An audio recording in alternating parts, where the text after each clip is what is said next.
Hey there, Scott Montgomery, the Landscape Networker, coming to you from a job here in New Jersey. I just want you to take a look at how we've created a couple outdoor spaces back here and created a nice little sanctuary for the client to enjoy. And it's a nice, peaceful property set on about 7 acres. You can see that big, weeping blue Atlas cedar right there. That guy was actually transplanted, and you had to use a material handler. The ball on that tree alone was about 8 feet wide. Totally awesome. We've added another one with a very unique shape right here. All right, very, very cool tree, and a nice accent tree. And this particular tree doesn't have an uplight, but it would be nice to uplight it. You can see we have landscape lighting all throughout, mixed in with all the plantings. You know, we have some astilbe down here. Of course, we're in a deer populated area. We have your barberries. We have some bird's nest spruce. We have some gold flame spirea there in the back. Some upright gold barberry. We have a couple Kwanzan cherries we put in here. Here's some more gold flame. Look how cool these guys are. Nice, all that red that you see, that's why they call it gold flame.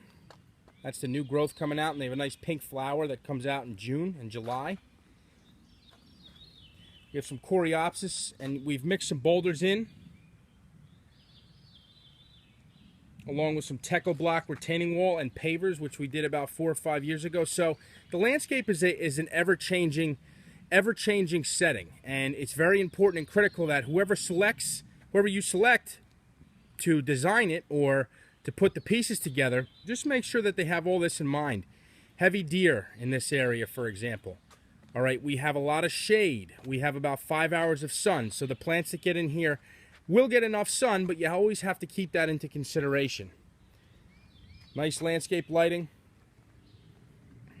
See here, we have some hydrangea, which was, and still is, a huge risk. Okay, that's like lettuce to a deer, and you know, some years they eat it and some years they don't. It's very strange. Have some Siberian iris here, which has a nice purple bloom, perennial. Little Princess spirea. Coreopsis has a nice yellow flower in July. Again, you can see all the boulders we've mixed in. Some more gold flame spirea to flank the other side. Okay, you can see as you come across here. We've used the mulch in here. We used about 28 cubic yards of hemlock mulch. It smells very, very nice.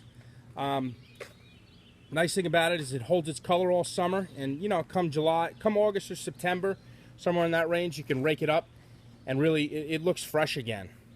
Now here's an idea that I'd like you to take. All right, this is your traditional catmint. Okay, it has a nice purple bloom. The deer do not eat it. They don't like the smell. You and I like it. Well, at least I do. It's a minty smell. And we've tried to add a plant like St. John's wort, which has a nice yellow flower itself, and we've added it right next to the catmint. Okay, sometimes it's a deterrent. The deer come over and you know, they smell the catmint and they walk away. So we've kind of tested that out in some areas. Another chance we've taken is some purple coneflower we have in here. Okay, the deer, you know, traditionally have been known to eat it, but we're going to take a chance on that.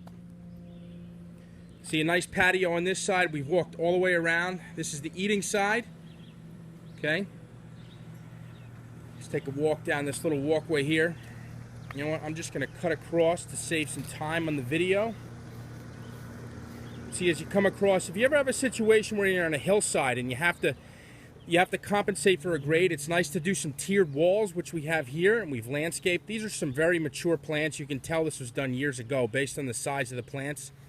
And here's a little side note. You can see how the lovely deer population, they skirt these burning bush. They eat whatever they can reach. Pretty frustrating. Pretty frustrating.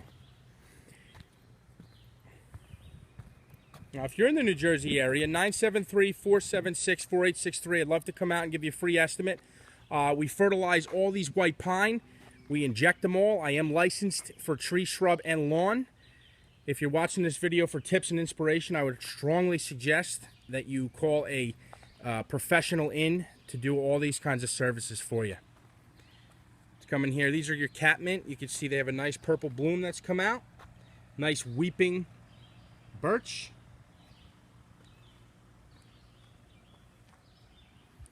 Come across here, I want to show you guys this maple. Amazing Japanese maple. Now you can see these, these weeping variety conifers you can always put in a pot, but keep in mind that they will eventually outgrow it, probably this year. They've been in here 2 years now. You can see the new growth on it. I'm going to suggest to the client we take them out in the fall and replant them somewhere else. Look at this boy right here. Look at this big maple. This guy is a staple on this property. It's been here since I've been on the property. It's probably a little over 20 years old. Let's bring it inside. Take a look at this branch structure.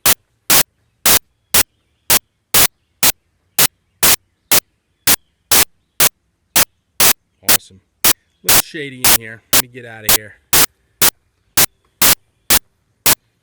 Yellow barberry. We have a multi-stem Coosa dogwood on the end. We've just added some juniper. We added a nice fat Albert Colorado spruce right here. You can see the boulder walls that we put in on this side to keep it a more natural look, to compensate for the grade difference. I'll just do a panoramic. We're actually going to, along this entire side, they have an incredible drainage problem. So what we're going to do is we're going to put 4 to 5 inch Delaware River rock, and we're going to actually come down and divert all the water around this detached garage. So with that said, find me on social media. Please subscribe to my channel for all my landscaping tips and inspiration for you. Find me on Instagram, Twitter, the whole 9 yards. You can Google Landscape Networker. Have a great day.